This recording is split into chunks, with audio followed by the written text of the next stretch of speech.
जय हिंद दोस्तों। आज मैं आप लोगों को बताने वाली हूँ शीत युद्ध। शीत युद्ध क्या था, शीत युद्ध क्यों लड़ा गया, शीत युद्ध किन किन देशों के बीच लड़ा गया, इस चीज को मैं बताने वाली हूँ। शीत युद्ध के कारण क्या थे, शीत युद्ध का अर्थ क्या है, ठीक है। ये सब मैं आज आप लोगों को बताने वाली हूँ। जैसे शीत युद्ध जो था, शीत युद्ध को इंग्लिश में कोल्ड वॉर के बोलते हैं।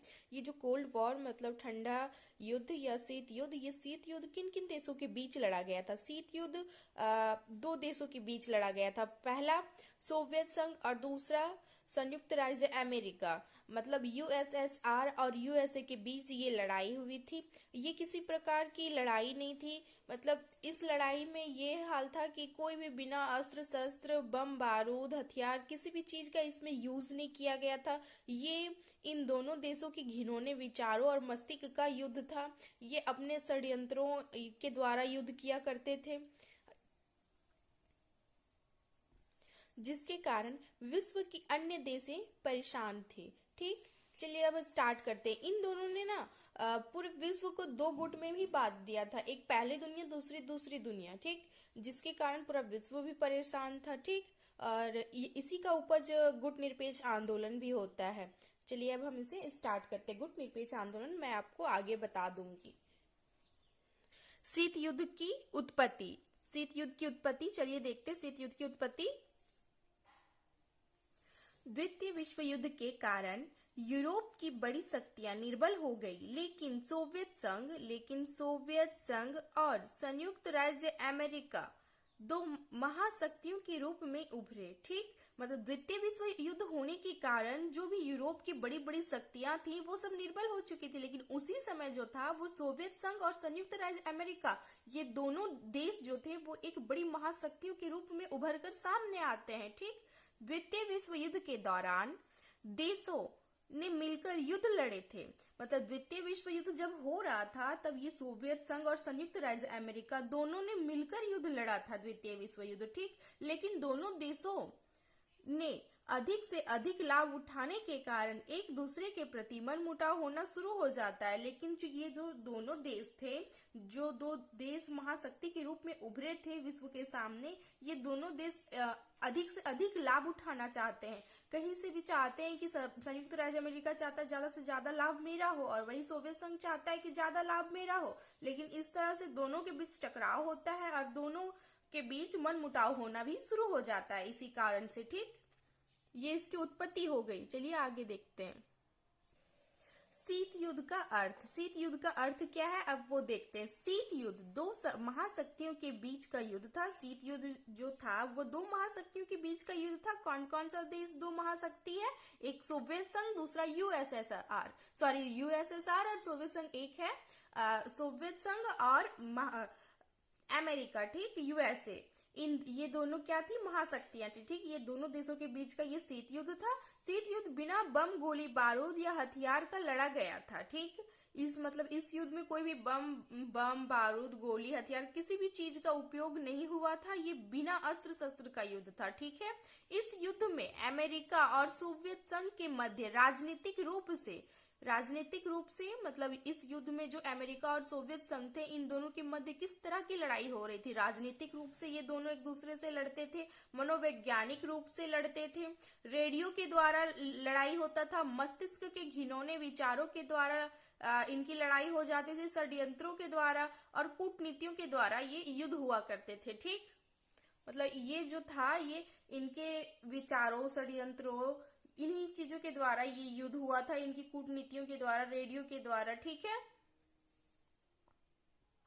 शीत युद्ध बिना अस्त्र शस्त्र का युद्ध था। अमेरिका, यूएसए और सोवियत संघ दोनों एक दूसरे से अधिक शक्तिशाली देश बनना चाहता था। मतलब जो अमेरिका और सोवियत संघ था ये दोनों एक दूसरे से अधिक शक्तिशाली बनना चाहता था। शीत युद्ध सबसे लंबे समय तक चलने वाला युद्ध था। शीत युद्ध की शुरुआत 1945 ईस्वी में हुई थी और 1991 ईस्वी में यह युद्ध खत्म हुआ था, ठीक। ये शीत युद्ध जो था वो सबसे लंबे समय तक चलने वाला युद्ध था। ये युद्ध में क्या हुआ था कि ये 1945 में ही स्टार्ट हुआ था और 1991 में ही खत्म हुआ था। मतलब ये युद्ध जो है वो बहुत ही लंबे समय तक चला है, ठीक। यह युद्ध अमेरिका और सोवियत संघ के मध्य विश्व की महाशक्ति बनने का युद्ध था। अंत में सोवियत संघ टूटता है और संयुक्त राज्य अमेरिका विश्व की महाशक्ति के रूप में उभरता है। ठीक, मतलब अंत में क्या होता है शीत युद्ध के अंत में कि जो सोवियत संघ रहता है वो टूट जाता है, वो टूटता है और उसी की जगह जो संयुक्त राज्य अमेरिका रहता है वो एक महाशक्ति के रूप में उभरता है। ठीक, कुछ विद्वानों ने शीत युद्ध को कुछ इस प्रकार परिभाषित किया है। पहला, जवाहरलाल नेहरू ने क्या बोला है, चलिए देखते हैं। शीत युद्ध पुरातन शक्ति संतुलन की अवधारणा का नया रूप है। यह दो विचारधाराओं का संघर्ष न होकर दो भीमाकार शक्तियों का आपसी संघर्ष है। दूसरा कौन है, केपीएस मेनन, इन्होंने क्या बोला है, शीत युद्ध दो विरोधी विचारधाराओं, मतलब दो विरोधी विचारधाराओं, दो व्यवस्थाओं, दो गुटों, दो राज्यों तथा दो नेताओं के बीच का युद्ध था जिसका प्रभाव पूरे विश्व पर पड़ा। ठीक, मतलब इनके अनुसार ये जो शीत युद्ध है ये दो विरोधी विचारधारा, मतलब सोवियत साम्यवाद और पूंजीवाद, दो व्यवस्था, दो गुट और दो राज्य तथा दो नेता के बीच का युद्ध था जिसका प्रभाव पूरे विश्व पर पड़ता है। ठीक है, अब शीत युद्ध के कारण को देखते हैं। शीत युद्ध के कारण, ठीक, शीत युद्ध के बहुत सारे कारण हैं, चलिए स्टार्ट करते हैं। शीत युद्ध का पहला कारण क्या हो गया, 1917 की बॉल्शेविक क्रांति। 1917 की बॉल्शेविक क्रांति। बॉल्शेविक क्रांति रूस से संबंधित है। ये जो बॉल्शेविक क्रांति है ये बॉल्शेविक एक पार्टी था, ठीक है, रूस में, जो किसान और मजदूरों के समर्थन में था। ये मतलब ये जो बॉल्शेविक क्रांति है ये रूस से संबंधित है। रूस में रूसी क्रांति हुई थी जिसमें जार राजा के शासन का अंत करके समाजवाद की स्थापना करना था। रूस का शासक जार निकोलस द्वितीय था जो बहुत ही तानाशाही, निरंकुश और क्रूर था। रूस में सबसे अधिक संख्या किसानों और मजदूरों की थी। पूंजीपतियों की संख्या बहुत कम थी। मतलब रूस में जो था वो क्या था कि सबसे अधिक संख्या किसान और मजदूर की थी, वहीं पूंजीपति की संख्या बहुत ही कम थी। लेकिन पूंजीपति वर्ग किसानों और मजदूरों की बहुत अधिक शोषण कर रहे थे, लेकिन वही जो पूंजीपति वर्ग थे वो किसान और मजदूर दोनों का बहुत अधिक शोषण किया करते थे। भले वो कम थे लेकिन फिर भी किसान और मजदूर का शोषण कर रहे थे। ठीक, इसलिए किसान और मजदूर ने मिलकर रूस में क्रांति कर दी थी। इसीलिए जो किसान और मजदूर थे वे मिलकर ना रूस में क्रांति कर देते हैं। ठीक, कार्ल मार्क्स की विचारधारा थी कि पूंजीपतियों को मार भगाओ। इन किसानों और मजदूरों में भड़ास बहुत अधिक थी। मतलब कार्ल मार्क्स की विचारधारा थी कि इन पूंजीपतियों को मार भगाओ। कार्ल मार्क्स के जो सिद्धांत है, जो उन्होंने विचार दी है, उसके अनुसार कि इन पूंजीपतियों को मार भगाओ और इन किसानों और मजदूरों में भड़ास भी बहुत अधिक थी। वही जो भड़ास रहता है वो 1917 में फूटता है और जार निकोलस द्वितीय को फांसी दे दी गई। ठीक, और जार निकोलस द्वितीय को उसी समय फांसी दे दी जाती है और रूस में 1917 ईस्वी में समाजवाद की स्थापना हो गई। रूस समाजवाद को मानने लगा और पूंजीवाद का विरोध करता था। ठीक, ये एक कारण हो गया रूस और मतलब रूस जो सोवियत संघ है, रूस को ही सोवियत संघ बोलते हैं, सोवियत संघ और अमेरिका के बीच में युद्ध होने का मतलब जो रूस था वो समाजवाद को मानने लगा, सोवियत संघ क्या करने लगा कि मैं साम्यवाद को मानता हूँ, समाजवाद को मानता हूँ, वो समाजवाद को मानने लगा और उसी की जगह जो अमेरिका था वो पूंजीवाद को मानता था। इस बीच रूस तो समाजवाद को मानता है तो पूंजीवाद से विरोध करेगा ही करेगा, जिसके कारण दोनों के बीच मनमुटाव होना शुरू हो जाता है। ठीक, नेक्स्ट पॉइंट हमारा क्या है, साम्यवाद और पूंजीवाद के बीच टकराव। साम्यवाद मतलब सोवियत संघ और पूंजीवाद अमेरिका के बीच टकराव। ठीक, चलिए, अमेरिका और सोवियत संघ के बीच दो अलग अलग विचारधारा थी। ठीक है, अमेरिका और सोवियत संघ के बीच दो अलग अलग विचारधारा थी। अमेरिका जो था वो पूंजीवाद को मानता था, अमेरिका जो है वो पूंजीवाद को मानता है। उसी की जगह जो सोवियत संघ है वो साम्यवाद को मानता है। ये दोनों एक अलग विचारधारा है। ठीक है, ठीक, अमेरिका पूंजीवाद को मान्यता देता था तो सोवियत संघ साम्यवाद को मान्यता देता था, जिस कारण दोनों के बीच टकराव स्वाभाविक था। शीत युद्ध का होने का ये मुख्य कारण था। ठीक, कभी भी कहीं भी अगर दो विचारधारा टकराती है तो दोनों के बीच युद्ध होना स्वाभाविक ही होता है। ठीक, चलिए अब नेक्स्ट टॉपिक देखते हैं। द्वितीय मोर्चे का प्रश्न। एक कारण क्या है कि द्वितीय मोर्चे का प्रश्न, द्वितीय विश्व युद्ध 1939 टू 1945 के दौरान जर्मनी, मतलब जर्मनी के उस वक्त, मतलब द्वितीय विश्व युद्ध के समय जर्मनी में कौन थे? हिटलर थे। ठीक, हिटलर मतलब जर्मनी के नाजी सेनाओं ने सोवियत संघ में भारी जन और धन की क्षति पहुंचाई थी।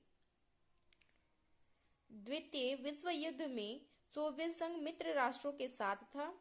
मतलब जब द्वितीय विश्व युद्ध हो रहा था उस वक्त जो भी हिटलर की सेना थी वो सोवियत संघ में भारी जन और धन की क्षति पहुंचाता है, भारी जन और धन की हानि हो जाती है। और उस समय जो सोवियत संघ रहता है वो मित्र राष्ट्रों के साथ था। इसलिए सोवियत संघ के नेता स्टालिन ने जर्मनी से अपने बचाव के लिए मित्र राष्ट्रों से सहायता मांगी। इसीलिए जो सोवियत संघ के नेता होते स्टालिन, वो अपनी बचाव के लिए मित्र राष्ट्रों से सहायता मांगते हैं, लेकिन अमेरिका के राष्ट्रपति रूजवेल्ट और ब्रिटेन के प्रधानमंत्री चर्चिल ने कोई सहायता नहीं की। सोवियत संघ समझ चुका था कि अमेरिका और ब्रिटेन मेरी मदद नहीं करना चाहते हैं। अमेरिका चाहता था कि यूएसएसआर मतलब सोवियत संघ को जर्मनी खत्म कर दे। इससे साम्यवाद का अंत हो जाएगा, जिसके कारण सोवियत संघ और अमेरिका के मध्य मनमुटाव होता चला गया। ठीक, अब इसका नेक्स्ट टॉपिक क्या है? साम्यवाद का प्रसार। सोवियत संघ साम्यवाद का प्रसार कर रहा था। सोवियत संघ यूरोप के देशों को साम्यवादी प्रभाव में लाना चाहता था, जिस कारण अमेरिका सोवियत संघ का अंत चाहता था। जिस कारण जो अमेरिका था वो सोवियत संघ का अंत चाहता था, क्योंकि सोवियत संघ अपना ही प्रचार प्रसार पूरे यूरोप में कर रहा था, यूरोप के अन्य देशों में कर रहा था। ठीक, सोवियत संघ द्वारा याल्टा समझौते की अवहेलना। याल्टा समझौता ब्रिटेन, अमेरिका और सोवियत संघ के मध्य 1945 ईस्वी में हुआ था। याल्टा का जो समझौता था वो किन किन देशों के बीच हुआ है? ब्रिटेन, अमेरिका और सोवियत संघ के मध्य ये समझौता 1945 ईस्वी में होता है। क्रीमिया में स्थित एक स्थान का नाम याल्टा है। ठीक, याल्टा समझौते में एक शर्त रखी गई कि पोलैंड, मतलब पोलैंड जो है, पोलैंड पर ब्रिटेन और सोवियत संघ का अधिकार था। मतलब जो पोलैंड था, पोलैंड उस पे किसका, किन किन देशों का अधिकार था? पोलैंड पर ब्रिटेन और सोवियत संघ का अधिकार था। मतलब पोलैंड से सोवियत संघ और ब्रिटेन को अपना अधिकार द्वितीय विश्व युद्ध के बाद समाप्त करना होगा। मतलब क्या, मतलब याल्टा समझौते में क्या बोला गया कि जो पोलैंड पर ब्रिटेन और सोवियत संघ का अधिकार है, उस अधिकार को द्वितीय विश्व युद्ध के बाद समाप्त कर देना होगा। ठीक, सोवियत संघ ने याल्टा समझौते को मानने से इनकार कर दिया और इस तरह दोनों के बीच मतभेद बढ़ता चला गया। सोवियत संघ इस चीज को नहीं मानता है याल्टा समझौते को, और इसी कारण दोनों के बीच जो रहता है वो मनमुटाव या मतभेद होना शुरू हो जाता है। अब नेक्स्ट टॉपिक देखते हैं। नेक्स्ट टॉपिक हमारा क्या है? सोवियत संघ द्वारा बाल्कन समझौते का अतिक्रमण। सोवियत संघ द्वारा बाल्कन समझौते का अतिक्रमण। ब्रिटेन के प्रधानमंत्री चर्चिल ने कहा कि यूरोप के पूर्वी भाग सोवियत संघ के अंतर्गत होगा। मतलब जो ब्रिटेन के प्रधानमंत्री थे चर्चिल, उन्होंने कहा कि यूरोप के जो पूर्वी भाग है वो सोवियत संघ के अंतर्गत होगा। सोवियत संघ इस चीज को मान लेता है और इसके अंदर कौन कौन से देश आते हैं? बुल्गारिया और रोमानिया सोवियत संघ के अधिकार में हो जाता है। ठीक, और यूनान पर ब्रिटेन का अधिकार हो गया, और उसी के साथ यूनान पर किसका अधिकार हो जाता है? ब्रिटेन का। सोवियत संघ और ब्रिटेन को हंगरी और युगोस्लाविया पर बराबर का अधिकार दिया गया था। ठीक, सोवियत संघ और ब्रिटेन को हंगरी और युगोस्लाविया पर बराबर का अधिकार दिया गया था, लेकिन सोवियत संघ ने एक भी शर्तें नहीं मानी और बुल्गारिया, रोमानिया, हंगरी और युगोस्लाविया पर साम्यवाद का स्थापना कर दिया। इससे मित्र राष्ट्र क्रोधित हो गया और शीत युद्ध बढ़ता चला गया। ठीक, मतलब जो भी बाल्कन समझौता रहता है कि तुम्हें सिर्फ बुल्गारिया और रोमानिया पर अपना अधिकार जमाना है, लेकिन उसकी जगह वो बुल्गारिया, रोमानिया और युगोस्लाविया और हंगरी पर भी अपना अधिकार जमा लेता है और उसमें साम्यवाद की स्थापना कर देता है, जिस कारण से शीत युद्ध का बढ़ना तो स्वाभाविक ही होता है। नेक्स्ट टॉपिक हमारा क्या है, ईरान से सोवियत सेना का ना हटाया जाना। ईरान से सोवियत सेना का ना हटाया जाना। ईरान के दक्षिणी भाग पर अमेरिका का कब्जा था। ईरान के जो दक्षिणी भाग था उस पे अमेरिका का कब्जा था, जबकि ईरान के उत्तरी भाग पर सोवियत संघ का कब्जा था। ठीक। ब्रिटेन ने कहा कि द्वितीय विश्व युद्ध के बाद ईरान से सोवियत संघ और अमेरिका अपनी सेना हटा देंगे। ब्रिटेन ने क्या कहा कि द्वितीय विश्व युद्ध के बाद जो ईरान में सोवियत संघ और अमेरिका की जो सेना है वो दोनों अपनी सेनाओं को वहां से हटा देंगे। अमेरिका ने ईरान से सारी सेनाएं हटा दी। अमेरिका जो था वो द्वितीय विश्व युद्ध के बाद सारी सेना अपना हटा देता है, लेकिन सोवियत संघ ने अपनी सेना नहीं हटाई। इससे सोवियत संघ के प्रति नाराजगी बढ़ती चली गई। ठीक। नेक्स्ट टॉपिक हमारा क्या है, यूनान में सोवियत संघ का हस्तक्षेप। यूनान अभी का ग्रीक है। यूनान के अंदर सोवियत संघ द्वारा हस्तक्षेप किया गया साम्यवादी सरकार बनाने के लिए, लेकिन मतलब यूनान जो है वो अभी का ग्रीक है। यूनान के अंदर सोवियत संघ और सोवियत संघ द्वारा हस्तक्षेप किया जाता है साम्यवादी सरकार बनाने के लिए, लेकिन 1944 के एक समझौते के द्वारा यूनान पर ब्रिटेन का अधिकार होगा। द्वितीय विश्व युद्ध में ब्रिटेन की शक्तियां पहले जैसे नहीं थी, मतलब द्वितीय विश्व युद्ध में ब्रिटेन पहले जैसा शक्तिशाली नहीं था, जिसके कारण ब्रिटेन को यूनान से अपनी सेना हटा देना पड़ता है, जिसके कारण जो ब्रिटेन रहता है वो अपनी सेना यूनान से हटा लेता है। ठीक। यूनान के अंदर राजतंत्र था। यूनान के अंदर क्या रहता है कि राजतंत्र रहता है। सोवियत संघ ने यूनान से राजतंत्र को उखाड़ फेंका। सोवियत संघ जो रहता है वो यूनान से राजतंत्र को उखाड़ फेंकता है, लेकिन साम्यवादी सरकार बना नहीं पाया। लेकिन साम्यवादी सरकार फिर भी वो बना नहीं पाता है, क्योंकि अमेरिका ने ट्रूमैन सिद्धांत के द्वारा इसे रोका था। ठीक। अमेरिका इसे ट्रूमैन सिद्धांत के द्वारा रोकता है यूनान में साम्यवाद की स्थापना करने से। नेक्स्ट टॉपिक हमारा क्या है, टर्की पर सोवियत संघ का दबाव। टर्की पर सोवियत संघ का दबाव। द्वितीय विश्व युद्ध के बाद सोवियत संघ टर्की के बॉस्फोरस पर नाविक अड्डा बनाना चाहता था, जहां वह परमाणु बमों और हथियारों को बना सके, लेकिन पश्चिमी राष्ट्र ने इसका विरोध किया। फिर भी सोवियत संघ का हस्तक्षेप बढ़ता गया, इसलिए अमेरिका ने धमकी दे दी कि अगर तुम नहीं माने तो मैं सुरक्षा परिषद मतलब यूएनओ में जाऊंगा और तुम्हारे खिलाफ तुम्हारे खिलाफ मैं सोवियत संघ सुरक्षा परिषद में जाऊंगा, यूएनओ में जाऊंगा, यूनाइटेड नेशन ऑर्गेनाइजेशन में। तब सोवियत संघ जो रहता है वो मान जाता है। ठीक। Thank you guys.